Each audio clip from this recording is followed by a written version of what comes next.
Hello, and we are in our 11th episode of the Reti Nimzo Larsen Speedrun series in this video here. We're playing against players in the rating range of 1600 to 1700 in chess.com's Rapid Chess Pool. And in the three games we're playing throughout this particular video, we are going to be seeing games where we consolidate material advantages. We're going to see games where we accumulate strategic advantages, and then also to kind of turn those strategic advantages, transform them into a dynamic advantage, attack our opponent's king, and get a nice win. We also see a different game where we outplay our opponents from we outplay our opponent from an equal position, where the position is pretty balanced for both players, but we progressively play a little bit more accurately than our opponent, grow our advantage, get a good position, and ultimately get the win. So, of these three games, probably my favorite one is the second one, focusing on kind of accumulating strategic advantages. But the first and third games are also great as well. So that being said, let's go ahead and jump right into them, and I'll see you in there. All right, so we're here with the first game. Here we're playing against Guso or Donez. Definitely going to be pronouncing that different than it was intended, I'm sure. Rated 1597 from Mexico. So knight f3, d5, we go b3. After b3, knight f6, bishop f5, pawn to e5. Okay. We've had plenty of games where our opponents are just giving us the pawn for free. Don't really see why we don't take it. Queen f6, we have the move bishop to b2 or pawn to d4. And simply put, we are just getting a free pawn.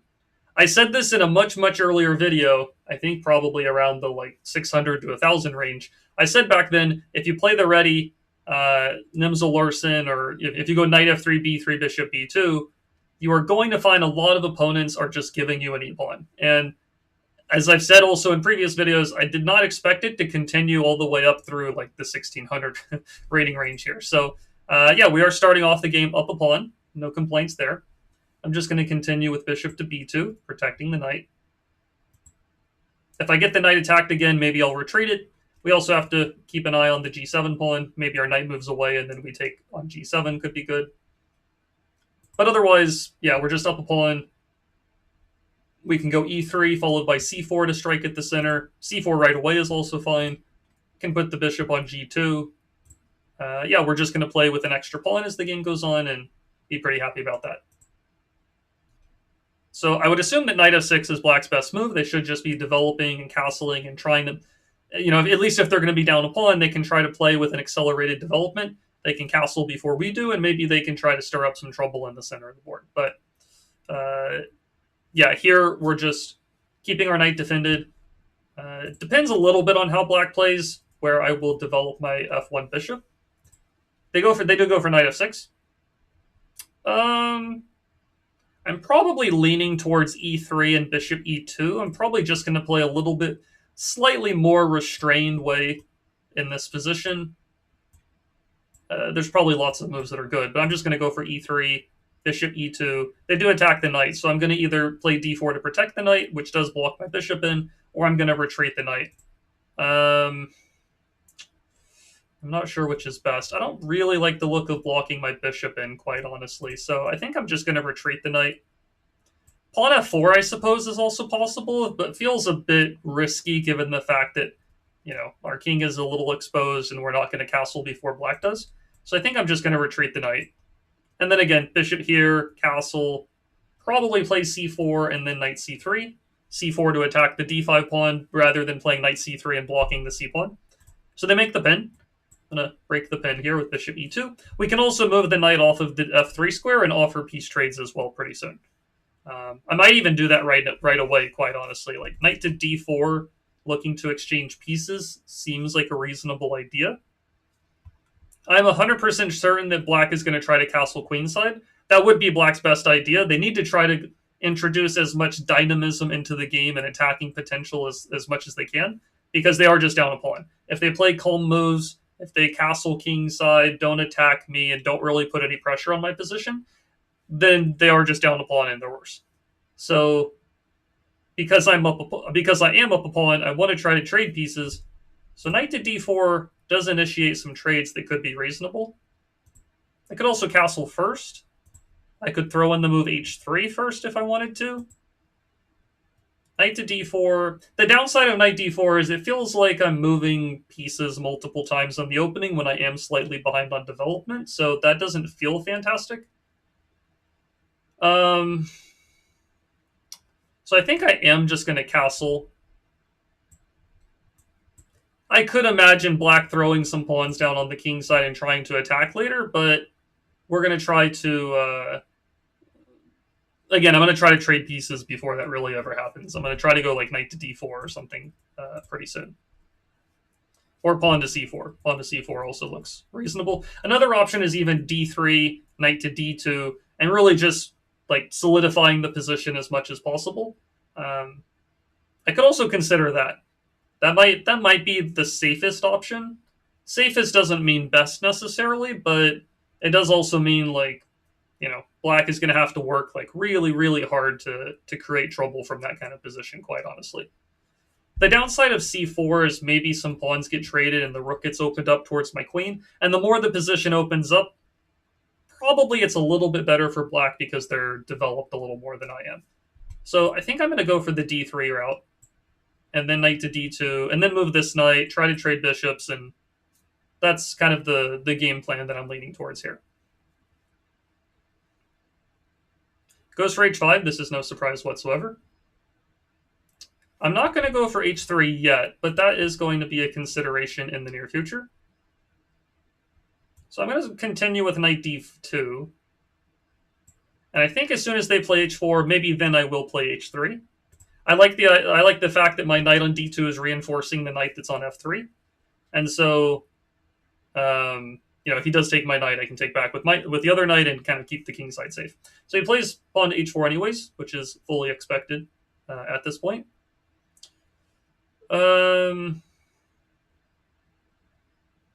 What do we do here? So h3 is my first instinct. But also, if you think about it, if they play h3 and I play g3, I think it's going to be pretty hard to get at the king in that position. Feels very difficult.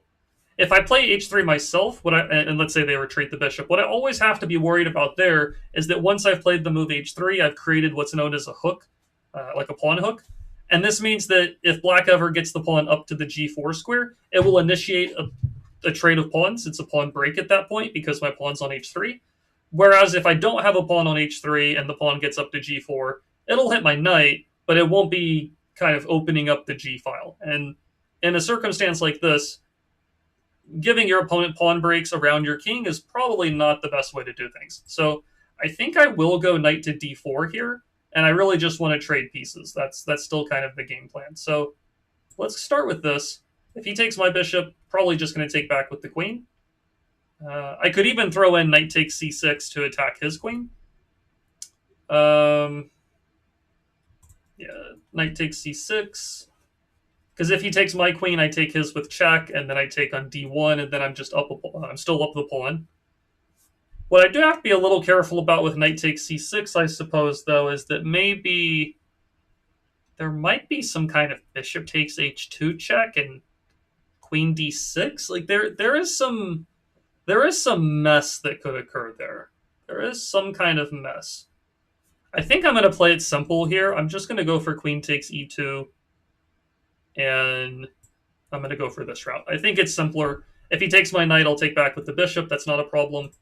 I also might have the move knight f5, which is actually the move I'm leaning towards in this position. There's also knight takes c6, so I can take the knight on c6 and mess up his pawns around the king, or I can play knight f5 and look to trade off the bishop on d6, which is one of his more aggressive pieces. Both moves look pretty good. I can do either. The nice thing is I can do either one of these moves before I even react to the pawn on h3, because if I move the knight to one of these two squares and then he takes my pawn on g2, I'm hitting his queen. So I can take his queen with check, which is very good.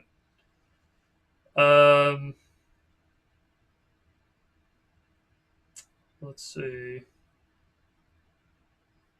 I'm not sure which is better, honestly. I think I'll take on c6. Because once I play g3, then this bishop on d6 will be kind of shut down anyways. So I think I'm going to go for this route. Okay, now I will play g3.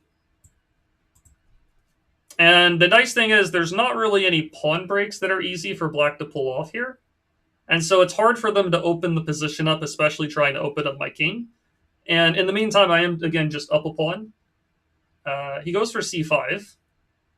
He might want to play d4. I'm not entirely sure. I think I'm just going to develop my... Oh, that was a mouse slip. Whoops. I meant to... Okay, he plays d4 anyways. I meant to put the rook on e1. I don't know how I grabbed my queen. That was a mouse slip. But somehow it ends up working because, yeah, d4 doesn't feel very good. I think I'm just going to take the pawn. Just going to take the pawn and trade the queens. I think he was trying to play d4, assuming my queen was undefended, but somehow this mouse slip, which was completely unintentional, somehow this works out because, yeah, like I'm able to take a pawn and offer the queen trade. So he moves the queen. I can take the pawn on c5. If he ever puts the queen on c6, I can block a couple of different ways. So I don't think I'm that concerned about that idea.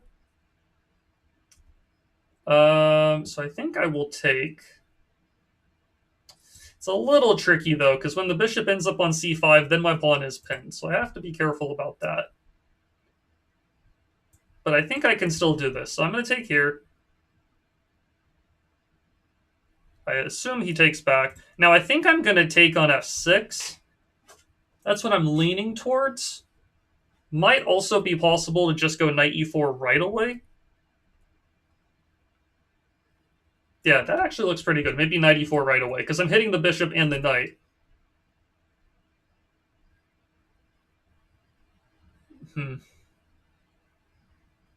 Yeah, I think I'm going to go for that route. I could take on f6 and then play knight e4. That also looks good, quite honestly. But okay, I'm gonna keep my bishop on b2 alive. So let's go knight e4. He takes. I'm taking back with the queen. And the nice thing is here I'm threatening checkmate. Okay, as soon as I say that, he didn't recognize the threat. I can now come down to a8 and deliver the checkmate. So a little bit of a sudden conclusion to the game there. I do think black had some counterplay. He had some compensation in this position. I don't think he was completely done for. Maybe he plays king b8 and the game goes on. But it's a position that's still better for white because we are up 2 pawns. We're in good shape. But yeah, let's go back and analyze the game. So knight f3, d5, b3.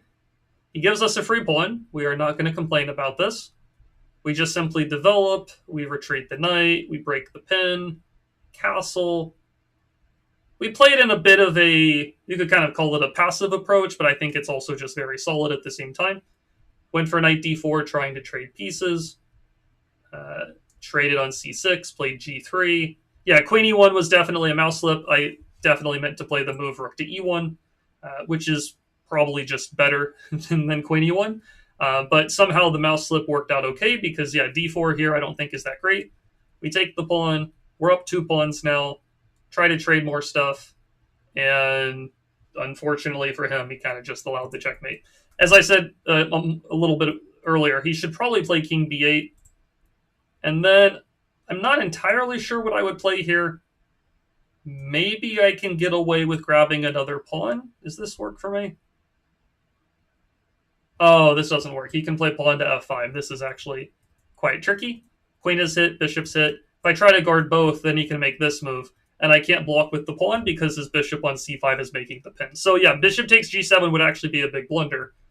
But maybe I can just play a move like rook to d1, put the queen here, and I'm up 2 pawns. His king is a bit weak. Should be better for white, no doubt. But it's not the end of the world for black at the same time. But in the game, yeah, he allowed the checkmate, and we got the win. So that's it for this first game. Let's go ahead and get into our second one. All right, got our next game. Playing knight f3 against Sureja 102 from, going to guess this is from Russia. So knight f3, d5. We're going for b3. Knight f6, bishop to b2. Solid play from our opponent so far. Different from the from a previous game we saw where they were just playing e5 and giving up a pawn for free. So they go for bishop to g4, which is a bit of a unique move order. I don't know if we've seen this specific move order. We've usually seen people play knight c6, then I go e3, then they go bishop g4. But after bishop g4 first, we don't necessarily want to go e3 because we're not committed to this idea of bishop to b5 until the knight goes to the c6 square. So I think given the circumstance, we are actually going to play the move g3 and try to put the bishop on g2. It is also possible to throw in the move knight e5 and pester the bishop first, but I think with this setup, we're just going for our double fianchetto. We're going to castle the king, and then we're going to try to play c4, c4, d4, develop around the center of the board, and have just a space of work towards kind of gaining and growing a space advantage is the idea. So let's start with c4, put some pressure on the center. And then depending on how black plays, okay, they play a5, which is interesting.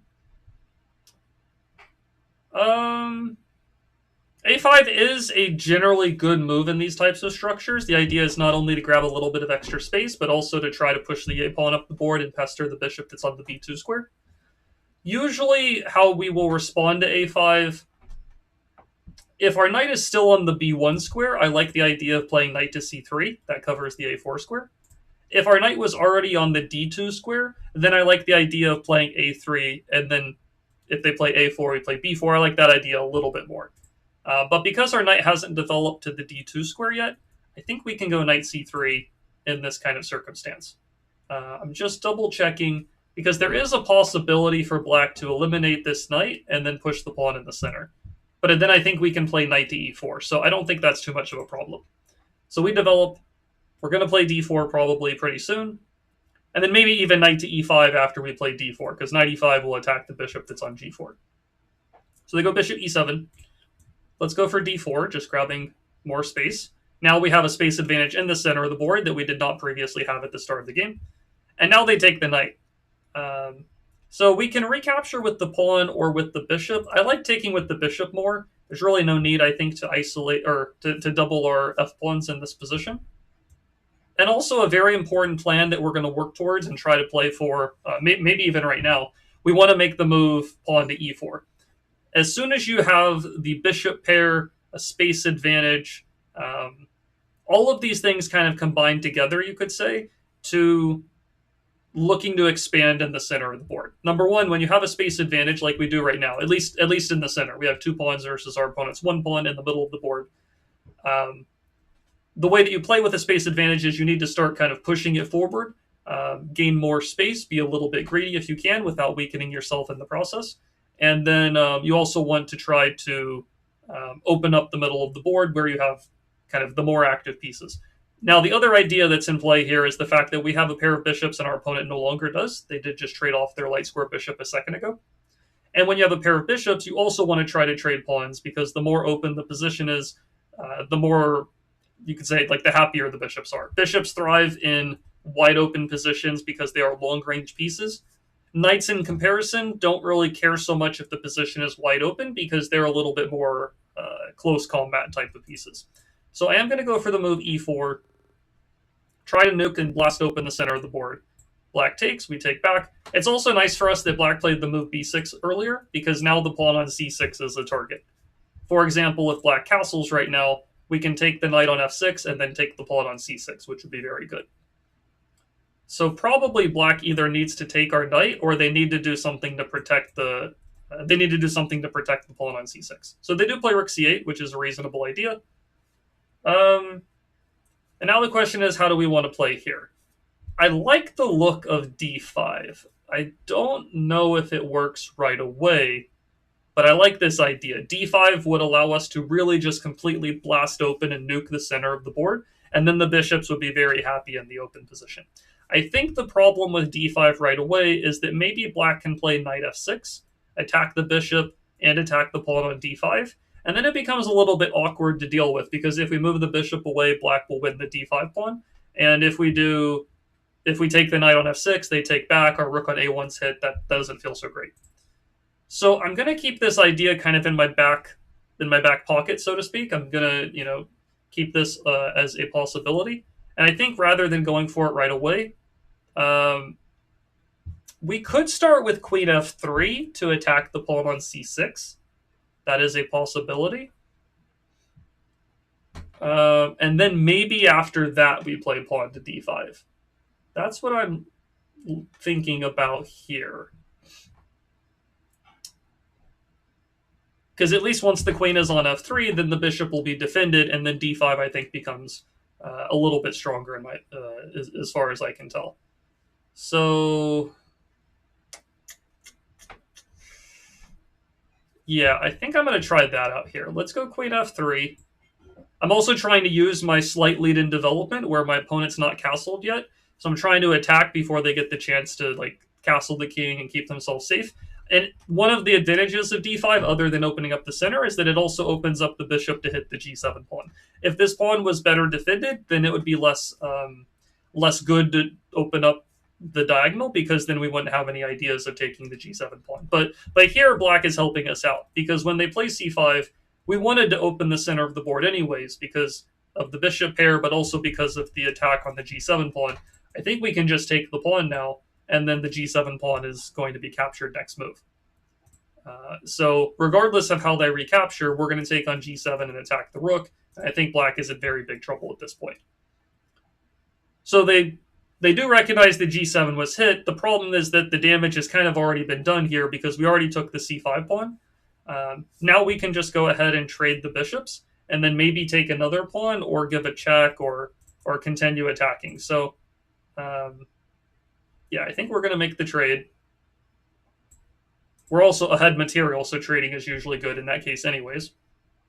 They do take with the knight. But now we can check with the bishop first. We can either check with the bishop first or we can attack the queen first. And I'm not entirely sure which one's better. I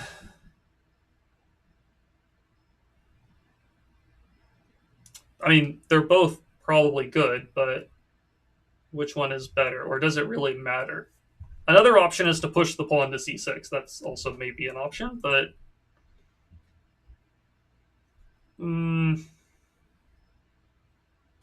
if I check, the king probably goes to e7. And then I do probably need to take the pawn on b6 at that point. If I try to hit the queen, it goes to c7, and then both my bishop is hit and the pawn on c5 behind the bishop is hit. So that doesn't feel great. So if I check, the king moves, take the pawn, queen takes back. My bishop is attacked there. And the slight issue there is the bishop doesn't really have a fantastic place to retreat to. I mean, I guess I could come back to e4.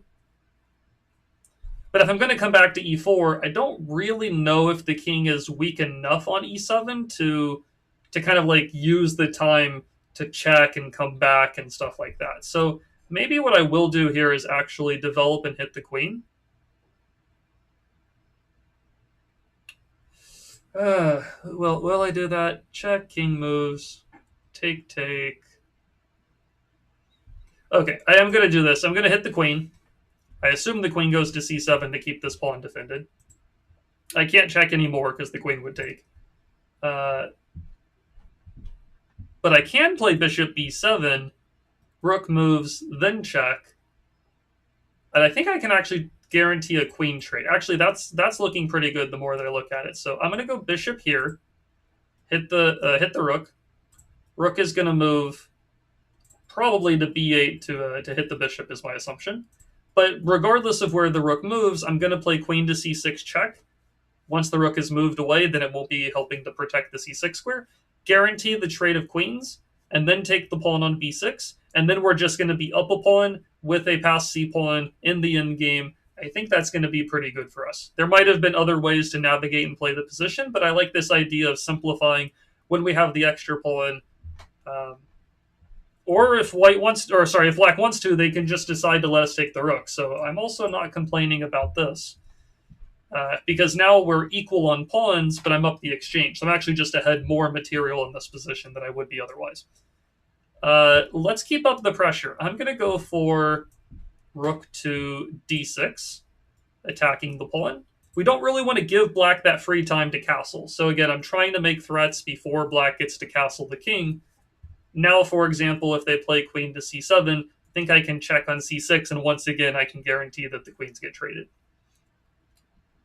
So he goes to b8, but I can still check and then take the pawn, I believe. I guess if I check, the king can go here and hit the rook, but then I can double up the rooks, and then I think the b pawn is still doomed there. So we're going to check. King moves up, rook swings over, and then I think the b pawn is being captured.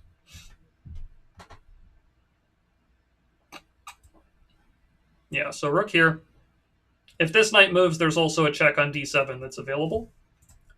And if they do nothing special, here I'll probably just take the pawn on b6. Rook to d7 check could also be an idea. Rook to d8 doesn't work, though. Here I can just take the rook, and I win a rook for free. And, okay, my opponent resigned. So, yeah, he got himself into some trouble from the opening phase, I think. He played a solid start to the game, but then eventually fell behind on development, never got the king castled and stuff like that. So the starting moves of the game, I think, were fine for my opponent. I thought all of this was totally fine. I think even a5 is fine. Developing the bishop is good. Now here's where I think black started to go wrong here. The best move is almost certainly just to go ahead and castle. Maybe other moves are also fine, but castling looks like the most normal move in the world to me here. Just get the king safe, and then you play the middle game. But black decided to take on f3 without really any kind of encouragement needed. Like, usually if you are going to make this capture on f3, if you are going to trade off the bishop for the knight, you want to wait until white kind of encourages you or attacks your bishop. For example, if black had castled, and then let's say I hit the bishop, then taking the knight, I still don't think it's the best move, but it would at least have a little bit more, let's say, like, benefit behind it. Because after I recapture, they get a free move. And it's arguable whether h3 is that useful of a move for myself. But in the game, when black takes and I take back, I didn't even have to waste a move with h3 in order to get this position. Now, that being said, black should probably still castle the king here anyways. And white is a little bit better because of the bishop pair and the space in the center, but the game goes on. b6, I don't think was a great decision because now I get to blast open the center of the board. And now it's a little, like as you saw in the game, black never really got the chance to castle after this. Because right now, if black castles, it's kind of too late. I can just take the pawn on d5, and I will then just be up a pawn for free.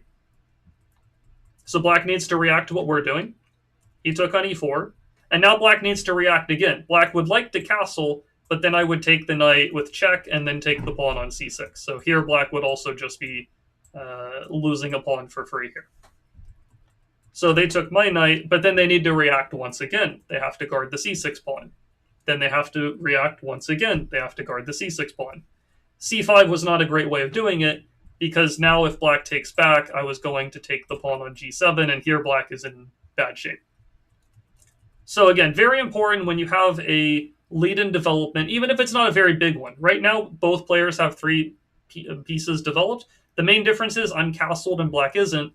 So I want to try to open up the center of the board when I have the bishop pair, when I have this slightly safer king, when I have the space advantage. Like, all of these things line up towards this e4 idea. And this is a very common idea you see a lot of the times in like a Catalan type of opening.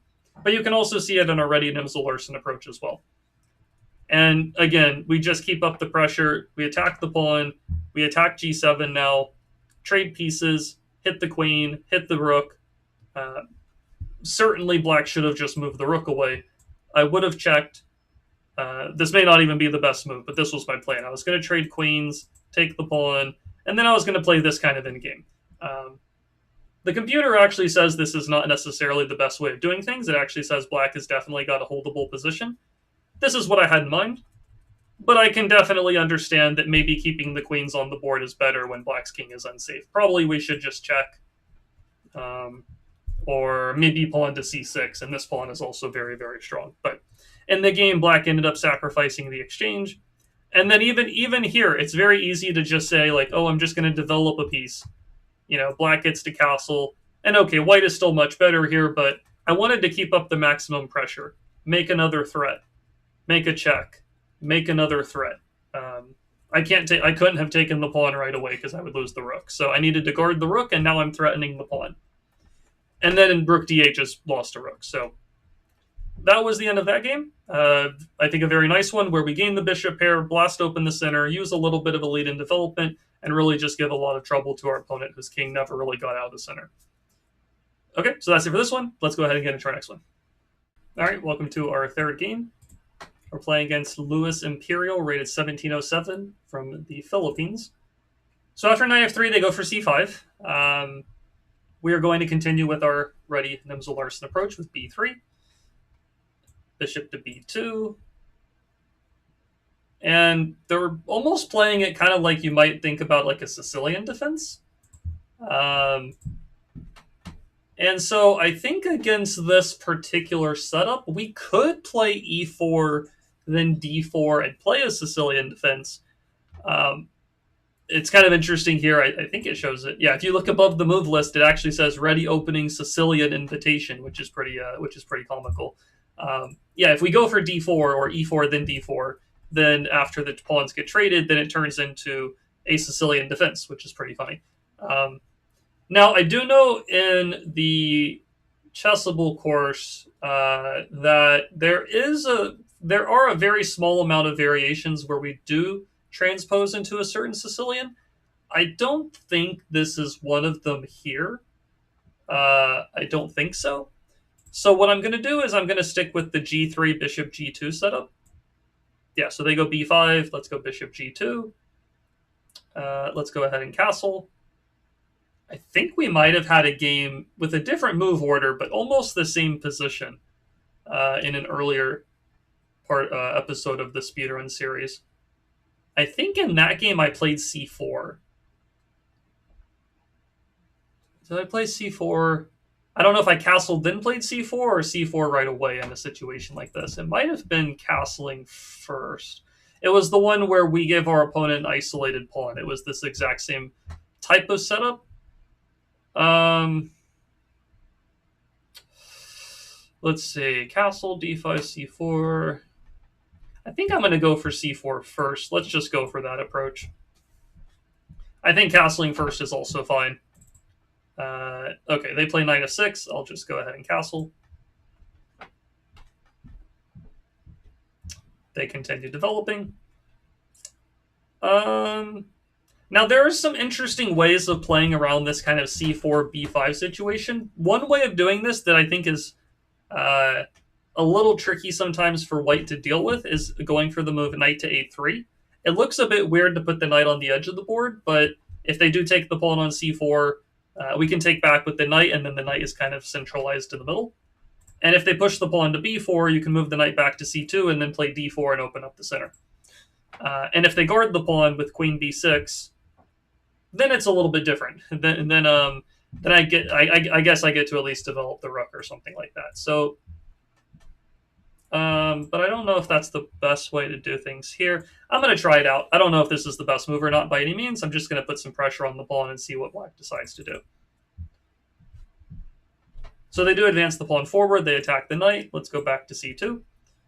And we also have ideas of maybe even playing a move like a3 just to kind of poke and prod at this pawn a little bit. I think I am going to go for that move just to poke around a little bit. I think a5 is probably black's best move. If they take, yeah, they're playing a5. So I'm going to take here. And if they take back with the a pawn, we will trade the rooks. If they take with the c pawn, yeah, let's trade the rooks. And then I think I'm going to play d4 after this.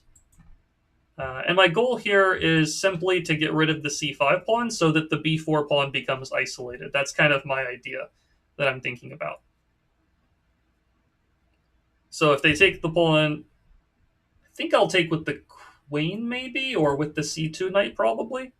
They play knight a6, okay? But I think here I can take this pawn. Let's see. d5 is sometimes an idea in these situations too, but I think here black just takes the pawn. Yeah, so I think I'm going to take with the knight, or sorry, take with the pawn. If the knight takes, I have knight takes b4, I believe.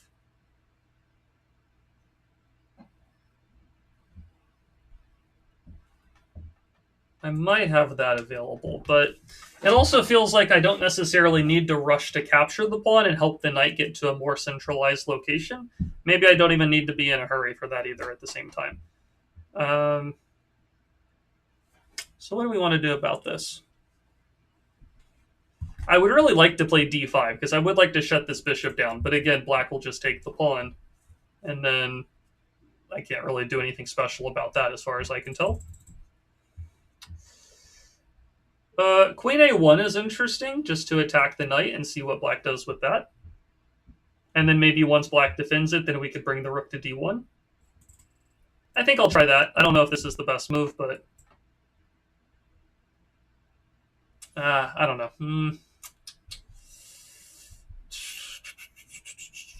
Let's see. How do we want to do this?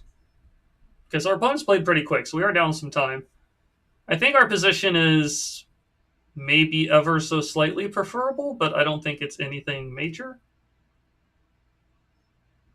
Maybe I can go knight e5 and bring the knight back to the d3 square, and that's another way of going after the pawn on b4. That's maybe one option that's available.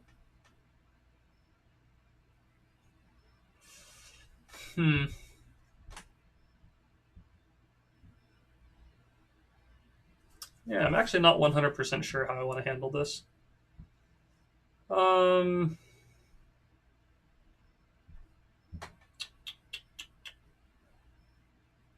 Okay, I think I am going to actually take this pawn. And they take with the bishop, which is a little bit surprising. I really thought he was going to take with the knight because I felt like the knight was a bit more usefully placed there.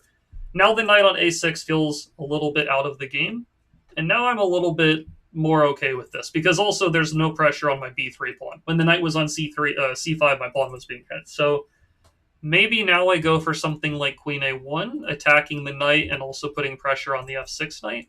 I like the look of that here. Yeah, let's throw this in. Let's see where this knight goes. If he brings the queen over to protect it, then he'll no longer be protecting the other knight. So he plays knight c7. I think I'm going to go for rook to d1 here. I could also go queen a5. Actually, now that I'm looking at it, queen a5 looks quite strong. We hit this bishop, but we also hit the pawn on b4. And I don't think black has a great way to protect the bishop and the pawn, because they can't play queen e7 when our queen's on a5, because I think we just take the knight on c7. So I don't think there's a good way to guard both, as far as I can tell. They can play something like d6 to guard the bishop, but then we take the pawn.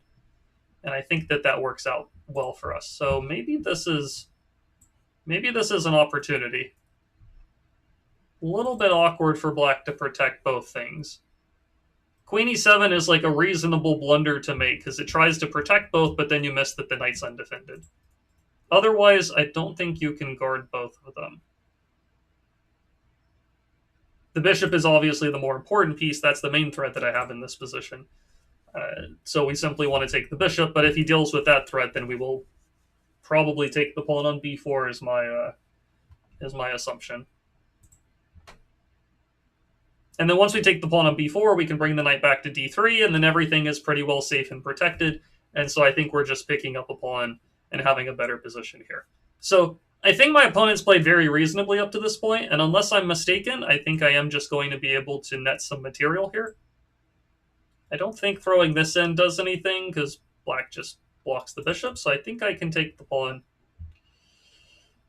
Yeah, I think we'll go for this. And even if he tries queen to b8, lining up towards my knight and my pawn, I can move the knight away, and then the problem is the queen still needs to keep the knight on c7 defended. So I think against almost anything black does here, I'll probably play knight to d3 or rook to d1, and then we'll just be happy about the extra pawn. So yeah, I think we're in good shape here. Rook d1, knight d3. He decides to take that, which I think I'm totally fine with this. I will take back. And yeah, now I have the bishop pair, an extra pawn. My bishop on b2 is very, very strong because now black has no dark square bishop to fight against it. And if I can put my queen on d6 or rook on d1 and really lock down this d7 pawn, this is a backward pawn in black's position. So we're just trying to accumulate, these little advantages that can grow and grow as the game progresses. So black advances the pawn. I don't really want to take this and help, a knight to jump forward and attack me. I think the simplest thing is probably just to go rook d1 first. We can set up a pin. towards the queen.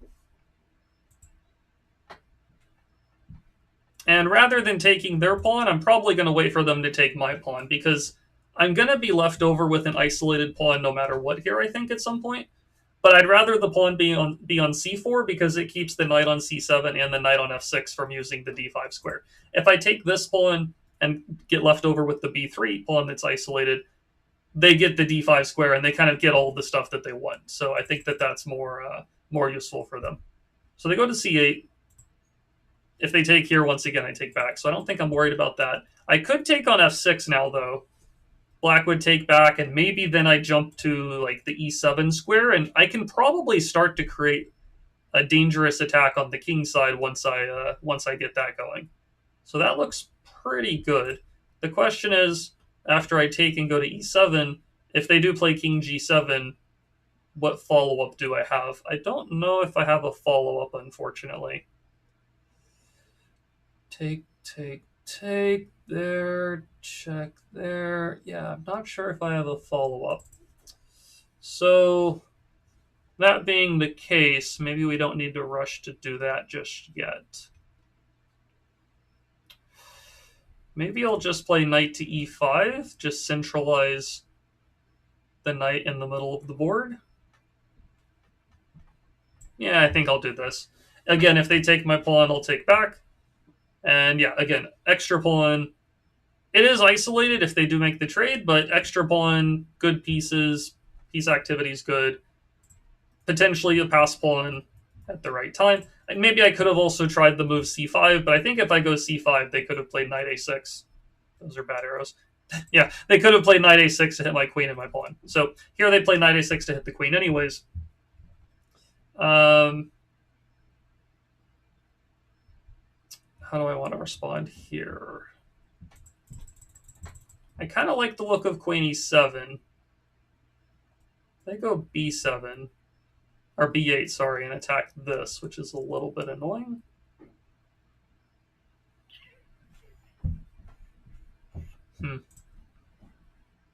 Maybe I'll just go back to a3. This looks a little passive, but I think I just want to... First of all, I have to play fast. I'm behind on the clock. I need to play fast, play solid, use my extra pawn. It's not the easiest conversion in the world right now, but I do think at some point, probably rook c1 and start pushing the c pawn should be the game plan. And if they take on c4 once again, I'm probably taking back with the pawn. I think I'll trade bishops first. Yeah, let's make the trade first. Maybe here I actually do like taking with the knight, but I'm going to take with the pawn here too. And try to push the pawn up to c5 and c6 maybe. I also have ideas of moving this knight away and then still taking on f6. I probably should have considered that a little more heavily earlier. But yeah, maybe move the knight and then take on f6 is still an idea for me to consider. So let's try that here. I'm going to play knight d3. The knight d3 move also kind of restricts the knight on a6 pretty well. And now bishop takes f6, and pushing the pawn also looks good. But again, yeah, 30 seconds. Gotta play very, very quickly from here. Yeah, we're up a pawn the entire time and much better, but time is still a factor in these games when there's no increment. I don't have any extra time added to the clock after each move. So I will have to speed up here. I'll explain what I'm thinking and doing once the game's over, but yeah, here I'm going to have to play quickly. Here, this does have the downside that he can take this, I think. And maybe I have to flick in like a bishop takes g7 trick or something.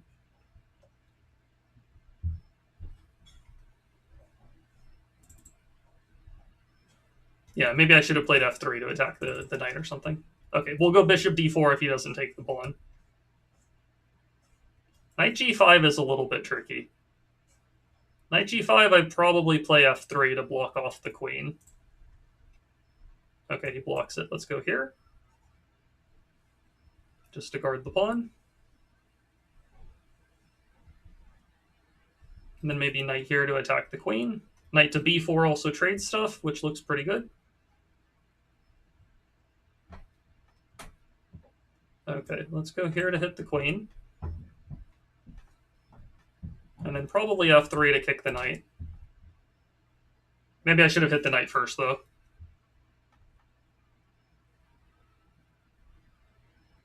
Queen f3 also is an idea to hit the pawn, so maybe we'll consider that.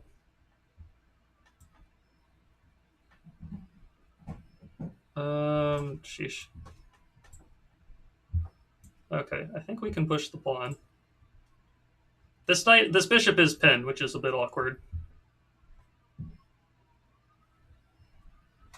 Maybe queen e7 is an idea too now, though. But my rook being undefended is a little bit tricky here.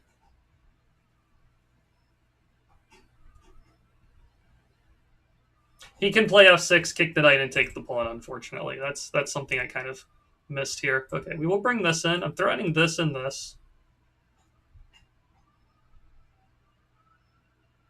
Probably, yeah. If he goes knight g5, I think I take the knight. So I think that works fine. I don't know if he has a great defense to this. That looks difficult to deal with. This, king moves, check, and then take on g7 is the mate threat, you could say.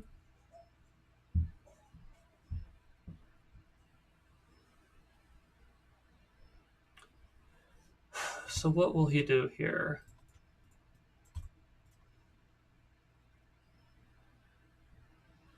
What will he do?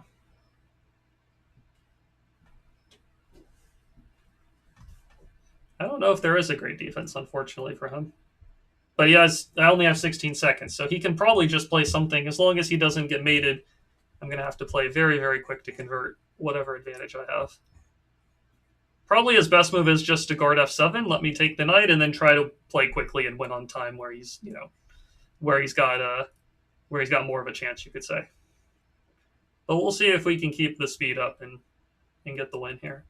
Okay, this one doesn't work. Here I take the pawn, and then once this knight's out of the way, then I have the attack on the g7 pawn, so we check here. He takes, and then we take with the queen on g7 to deliver the checkmate. So we open up this discovered attack on the pawn, and then, yeah, he has to take the knight. There's no other move, and then we take the pawn on g7 with checkmate. We have 10 seconds, so I don't even need to pre-move it or anything like that. He ends up resigning. We get the win in this position. So got a little bit dicey there with the time situation, I will say. I was kind of taking a while explaining my thoughts, but we were better, I think, throughout the large majority of the game. So knight f3, c5, e3, e6. Yeah, this is a very solid setup from our opponent. There's nothing really wrong with it. It's maybe not the most ambitious setup in the world, but there's also nothing really wrong or any big weaknesses with it at the same time. So he controls a little bit of the center. He is behind on development, but he develops his pieces pretty quickly as the game went on. So I think he played very solidly here. Both of us just develop. I hit the center a little bit, get castled, hit the pawn, drop back, went for the a3 move. And I think objectively speaking, it's a pretty equal position. Like, not a drawish position, but just a position where both players have things that are good for them. Like, black's pieces are fine. My pieces are fine. I have maybe a little bit more space in the center. He has a little more space on the queen side. I think it's a back and forth position. I do think taking with the bishop was his first inaccuracy. I think taking with the knight is a better option because he does attack the pawn. I'm going to assume he didn't like the look of me taking the pawn on b4, but I think he can play queen to b6, and it's going to be hard for me to hold on to this b3 pawn. If I move the knight away, he just takes the pawn right away. And if I defend the knight somehow, here he might have the move knight e4, and then my bishop is hit, my knight's hit. This doesn't look all that great. I would probably have to trade pieces, and it's not exactly what I was looking for. Let's put it that way. So when he takes with the bishop, though, I think the problem is that his knight gets kind of stuck on the edge of the board. We did attack the knight with queen a1, and then here queen a5 does net us a pawn because the bishop and the pawn are both hit. And so we just use like little improvement moves, getting the queen to a better location, making some forcing moves. This allows us to pick up the pawn. And then we're in pretty good shape as the game progresses, but it's still not like black is going to resign or lose on the spot or anything like that. So we pin the pawn. I was highly considering the capture on f6 here, followed by queen e7, but I wasn't entirely sure what the follow-up was here, even though I do think white is also still better with the extra material. I was thinking about rook to d4, but then I thought pawn to e5 worked for black because the queen covers the check and hits the rook. Maybe there's, I don't know, maybe I can go rook h4, or maybe there's some kind of strong move in this position. Maybe I take the pawn or something. Yeah, maybe in hindsight, actually, this here, here, and the only way to stop the two mates is to give the queen up for the rook, as far as I can tell, right? Rook g8, you get mated. Yeah, so I think black would have to give the queen up for the rook, and then I think white's in good shape. So okay, maybe there were some other options that were available. I decided to play knight e5 instead, hit the knight, traded pieces, and yeah, pretty much here I was just trying to play very quickly. I only had 30 seconds on the clock. I don't think it works for black to take this pawn. It looks like my queen is overloaded and my knight's overloaded, protecting two things at the same time. But I think if black starts capturing this stuff, it would work if I had to take the knight, because here it's equal material. But instead of recapturing the knight right away, I can throw in the move bishop takes g7. Pick off a pawn, attack the rook, then take the knight, and now I'm back to being up a pawn and black's king is weak. So that wasn't really a possibility for our opponent. Here I think he had to play the move f6. I think he needs to attack this knight and then probably take the pawn. Maybe he could try e5 because my bishop is pinned, but there's still some like little tricks in the position. Like maybe I can jump in here, and this is actually pretty good for me. So there's like a bunch of little tricks in the position. There's things black has to be careful about. I think knight c7 was the biggest mistake of the game, because after queen e7, simply put, there's not really a good way to protect both the pawn and the knight. And we saw in the game that he protected the knight, but he got himself checkmated, because if the knight's captured, we take on g7 and we get the mate. So yeah, an interesting set of 3 games. All of these against players in the rating range of like 1600 to 1700 or close to that. Hopefully you enjoyed these couple of games. I'll see you in the next video, and we will continue from there. See you later.